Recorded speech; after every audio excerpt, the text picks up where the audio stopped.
पहले ऐसे ही हुआ, थोड़ा सा कुछ दिन सरकार में रहे, फिर गिर गए, कई मंत्री बना, बेचारा फिर बाहर हो गया।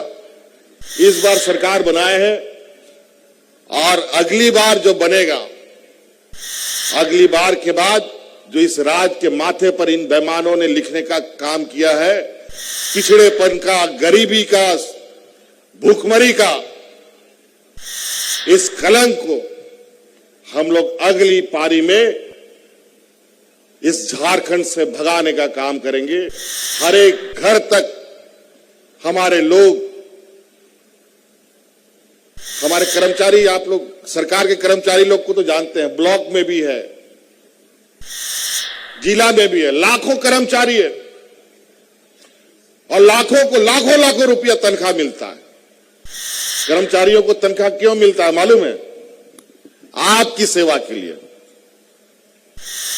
लेकिन इन बेईमानों ने उन कर्मचारियों को आपकी सेवा में तो नहीं लगाया, अपना सेवा में सब लगा दिया। नतीजा ये देश का सबसे पिछड़ा राज्य। विधायक जी क्यों नहीं ये शहीद स्थल को हम आदिवासियों का प्रेरणा स्थल बनाने का काम करें?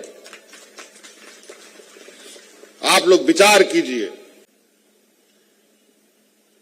भगवान बिरसा मुंडा, सिद्धू कान्हू, चांद भैरव, इन लोगों ने अगर लड़ाई नहीं लड़ी होती, राज का जल जंगल नहीं मिलता।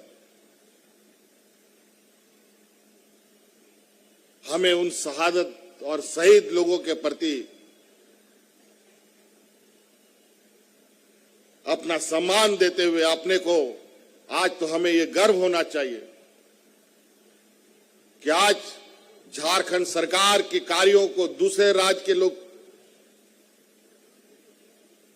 इसका नकल उतार रहे हैं।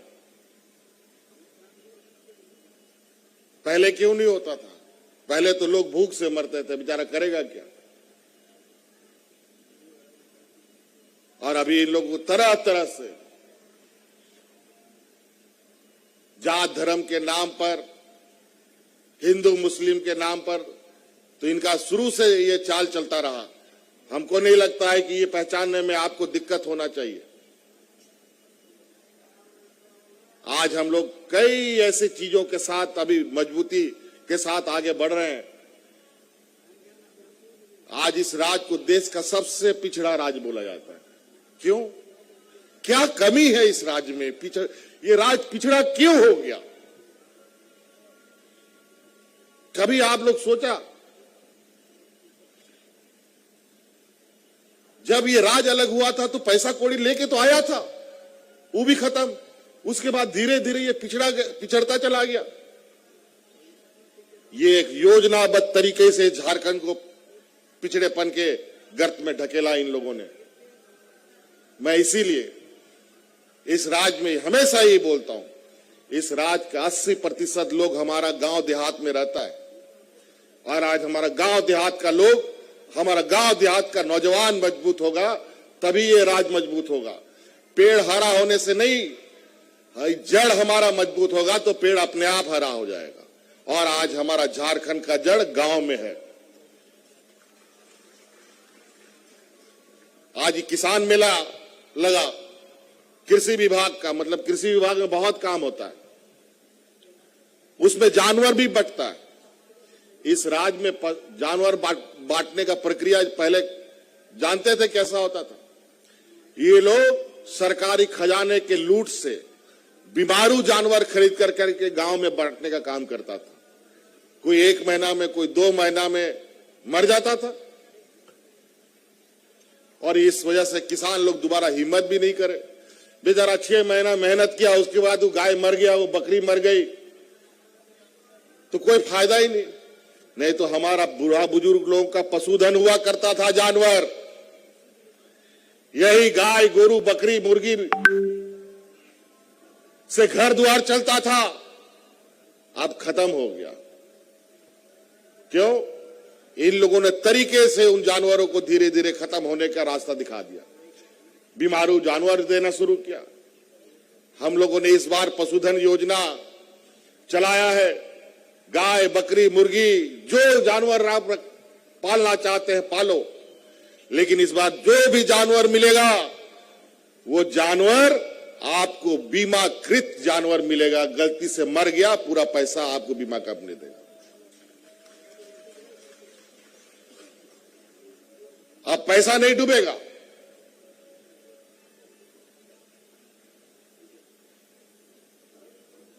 तो बड़ा चतुराई से ये लोग लूटते हैं।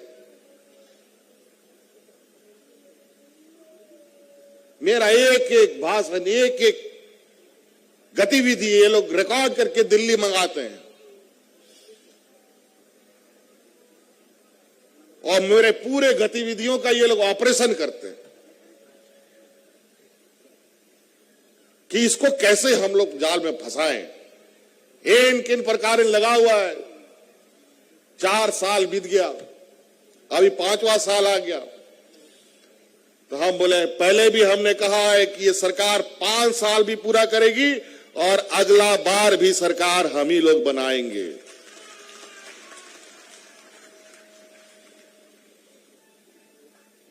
पहले होता था थोड़ा सा, 1-2 बार घटना घटा, होता है ना जतरा उतरा में, वो एक खूंटा गाड़ देते हैं हम लोग, जिसमें से तेल लगा देता है, आदमी चढ़ता है, सर से भी वो वापस गिर जाता है। क्या बोलता है उसको जी, क्या बोलता है उसको?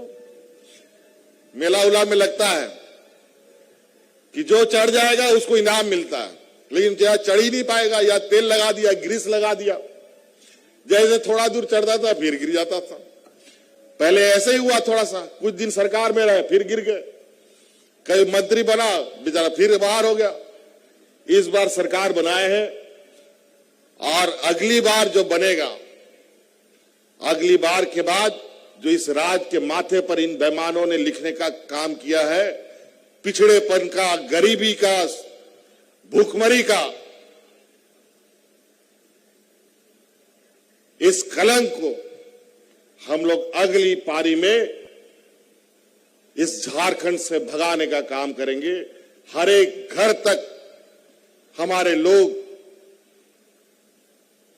हमारे कर्मचारी, आप लोग सरकार के कर्मचारी लोग को तो जानते हैं, ब्लॉक में भी है,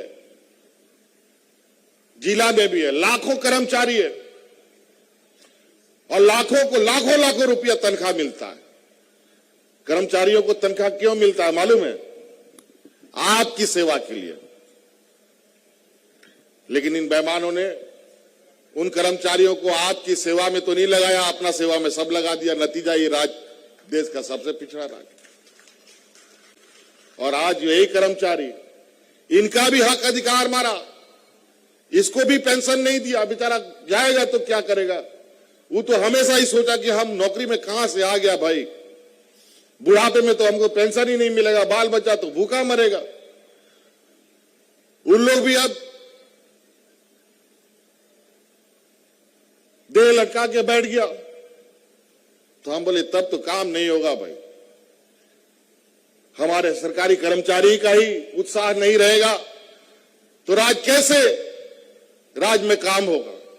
आज देश में पहला ये राज बना जो कर्मचारियों को पेंशन का, जो पुराना पेंशन का अधिकार हमने देने का काम किया। आज ये खुशी खुशी आपके गांव-गांव में जाके बैठते हैं।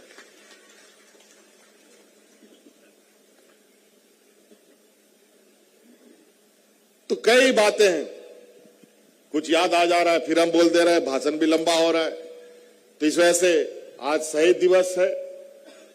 मैंने कहा अभी विधायक जी को, विधायक जी क्यों नहीं ये शहीद स्थल को हम आदिवासियों का प्रेरणा स्थल बनाने का काम करें। आप लोग विचार कीजिए।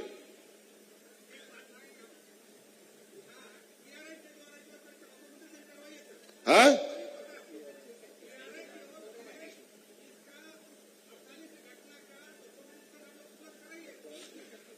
आज हम भी कहीं थोड़ा बहुत धुंधला सा देखा है, हमारे दिमाग में आया है आज।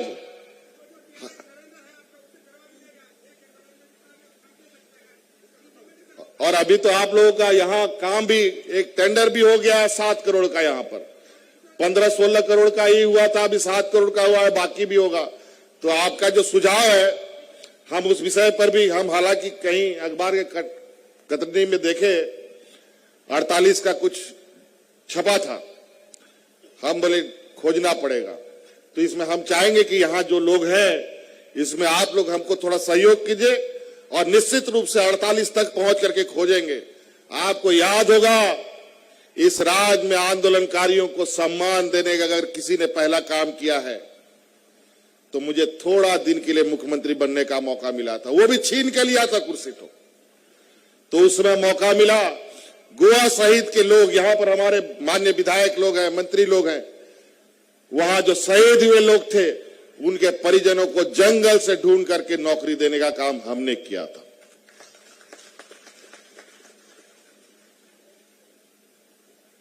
बीस साल में इनको नहीं मिला आंदोलनकारी, हमको मात्र 14 महीना में मिल गया। तो ये सारी चीजें हैं। आपकी तकलीफ वही समझेगा जो आपके बीच का होगा, आपके लिए वही रोएगा जो आपके बीच का है। हमने इसीलिए कहा, सोरेन, मुंडा, उरांव, मरांडी होने से आप आदिवासियों का भला नहीं कर सकते, क्योंकि आप ऐसे जमात के साथ चलते हैं जो जमात आदिवासियों को आदिवासी कहने से शर्माता है। कभी आप लोगों ने इस राज्य में आदिवासी दिवस मनाते हुए देखा है? 20 वर्ष पहले ऐसा क्या हुआ कि हम लोग का सरकार बना, हर साल 9 तारीख को आदिवासी दिवस, 2 दिवसीय आदिवासी दिवस मनता है। पूरा देश का अलग अलग हिस्सों से आदिवासी समाज के लोग आते हैं। अब वो दिन दूर नहीं कि इसको आदिवासी दिवस को हम इतना बड़ा बनाएंगे कि दुनिया का आदिवासी झारखंड आएगा और इस समारोह में शामिल होगा। अभी तो झारखंड के आदिवासियों को एक होने की हम आपसे आह्वान कर रहे हैं। अब देश के आदिवासियों को एक होना पड़ेगा।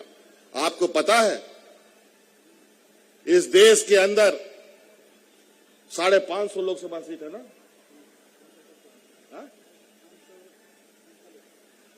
550 के लगभग लोकसभा सीट है, और उसमें आदिवासी सीट कितना है पता है? हमको तो जहां तक जानकारी याद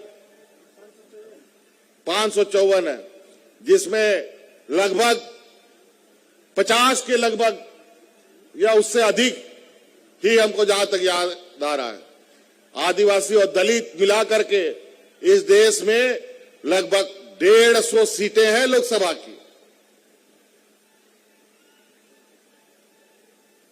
अगर आदिवासी दलित अगर एक ही खूंटा में खड़ा हो गया तो देश में सरकार कौन बनाएगा? आदिवासी और दलित तक ही निर्णय कर लेगा। तो इसलिए आज के इस अवसर पर, इस महाजुटान के लिए आप सब लोगों का बहुत बहुत आभार। मैं और ज्यादा लंबा ना करते हुए मैं अपनी बातों को यही विराम देना चाहूंगा, एक जोरदार नारा के साथ, झारखंड के वीर शहीद, झारखंड के वीर शहीद, झारखंड के वीर शहीद, जय झारखंड। सोरेन को जोहार।